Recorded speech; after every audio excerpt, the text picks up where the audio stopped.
We begin tonight in Dunedin, where the Health Minister's appearance here on Checkpoint on Friday night has not, it seems, persuaded staff at the city's hospital that the Minister understands the stress they are under or that he has an answer for it.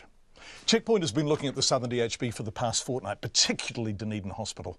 On Friday, Health Minister Jonathan Coleman joined us for an extended interview that is available on our website. He rejected repeated claims from people we've spoken to, including senior staff at the DHB, that the biggest factor behind long waiting lists, cancelled operations and patients who have no idea when they're going to be treated for things as serious as heart disease and cancer is a lack of resources, and that the major answer to that is more money.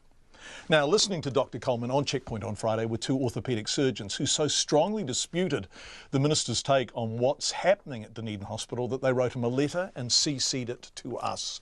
They say they were offended by some of what Dr. Coleman said. They speak of not being able to operate on people who need operations. They say nursing staff are under excessive stress. And they say, and I quote, financial performance has taken priority over clinical performance. We'll hear more from them shortly, but we begin tonight with what they were responding to.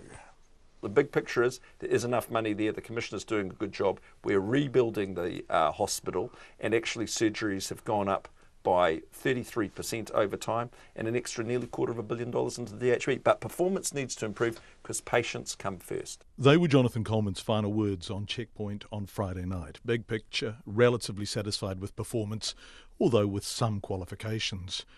But in the 15 minutes that had preceded those closing words, the Health Minister wasn't always so glass half full. It's unacceptable when people are not getting their surgery within the waiting times that they should. That's on waiting times for prostate cancer treatment, and that widened out to the bigger picture. Those people have to have their surgery. The public need to get the treatment that they deserve because there's plenty of money there. Just the management needs to get their act together to deliver services. And that's the tension. In short, the Minister says the money is there and the issue is management and performance, while those we've spoken to in the DHB say the issue is resources. Too few staff, too few surgery hours, too few ICU beds. But the Minister repeatedly told us on Friday there is enough money.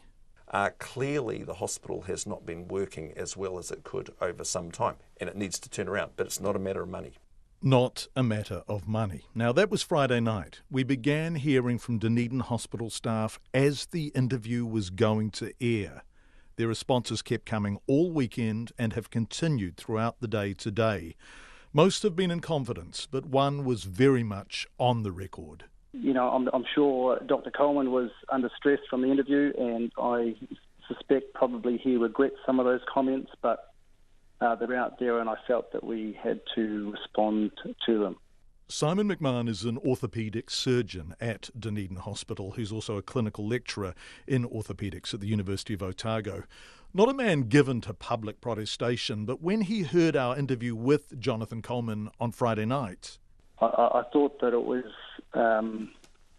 inappropriate for him to describe one of our departments as toxic. Now, obviously, urology in Dunedin is a problem. It's been described to me today as a toxic department. That was Jonathan Coleman himself responding to Checkpoint's investigations that revealed prolonged delays for prostate surgery at Dunedin Hospital. Now, we've spoken to patients, GPs, even the hospital's urologists themselves.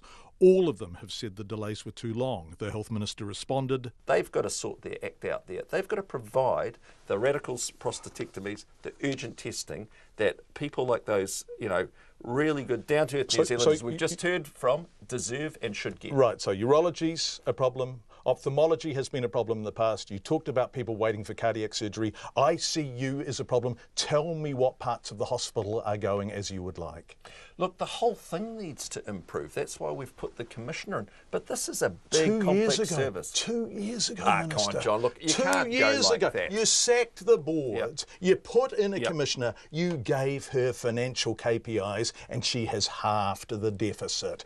But job. As everyone we are talking to is saying is to us, at a cost. No, John, look, the patient care comes first. That's the intention, said Dr. Simon McMahon. And so frustrated was he that he and his colleague, fellow orthopaedic surgeon David Gwynne-Jones, wrote a letter to the Minister of Health, CCing it to Checkpoint.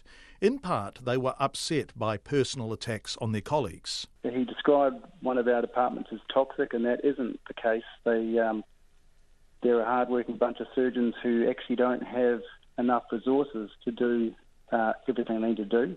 But for the most part, the McMahon-Gwyn-Jones letter is a kind of stocktake, the DHB's resources and the demands on them.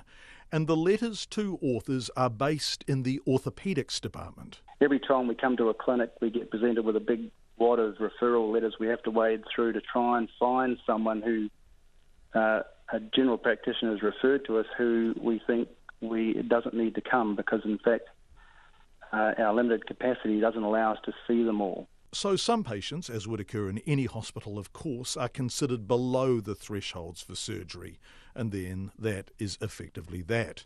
But the McMahon-Gwyn-Jones letter says, and I quote, "Of those we think need an operation, we can only operate on about 2/3, which raises an obvious question.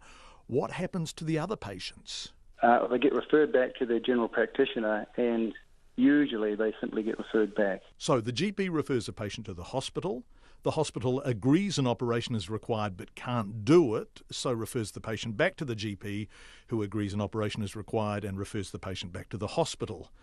But here's the KPI payoff to that kind of limbo. As the patients go back and forward, they're not on a waiting list. The way it works, John, is if we put someone on the waiting list, if we don't get them done within 4 months, there's a financial penalty for the hospital. And so, the hospital can't afford to put people on the waiting list. We're not going to get done, otherwise our financial position will become even more difficult. And the letter's co-author, fellow orthopaedic surgeon David Gwyn-Jones, says, "We've been returning over 30% of patients, 370 patients over 2 years who need hip and knee replacements, and they're being returned to their GP to keep us compliant with the government targets. And, that's a huge number of very disabled patients that aren't getting their surgery." Waiting lists, who's on them, who's not on them, how quickly are people getting surgery? On Friday, Jonathan Coleman told us, if you look at the number of operations in Southern, they've increased by 33%. Sounds good, and the Minister repeated the figure later in the interview. But the McMahon-Gwyn-Jones letter echoes what we've been repeatedly told off the record, that the boost to operation numbers includes large numbers of very quick and simple procedures. If you count those as a procedure, then you'll be able to make up your numbers fairly promptly. Indeed, the McMahon-Gwyn-Jones letter to the Minister calls the inclusion of such basic procedures as intraocular injections and facet joints injections amongst operation figures, and I quote, misleading. So, what's going on at Dunedin Hospital? Well, as you've heard, it depends on who you're talking to. The Minister, who sacked the board and appointed a commissioner to reduce the DHB's deficit, says the commissioner's doing a great job. It's not a matter of money. The Commissioner's done a very good job. She has halved that deficit from 42 million to 21 million this year. It'll be 14 million this year. How did she halve the deficit? That's She's the problem. actually... You've given her financial KPIs, haven't Yep, you? but it's not at the expense of patient care. Patients come first. Yes, they do, says Simon McMahon, but only if you're fortunate enough to actually be a patient. And under Jonathan Coleman's commissioner? I don't have absolute figures on it, I'm sorry, but certainly our impression is that it's not improved and, in fact, even got worse. That's Simon McMahon, orthopaedic surgeon, and the other orthopaedic surgeon that he wrote the letter with, David Gwyn-Jones.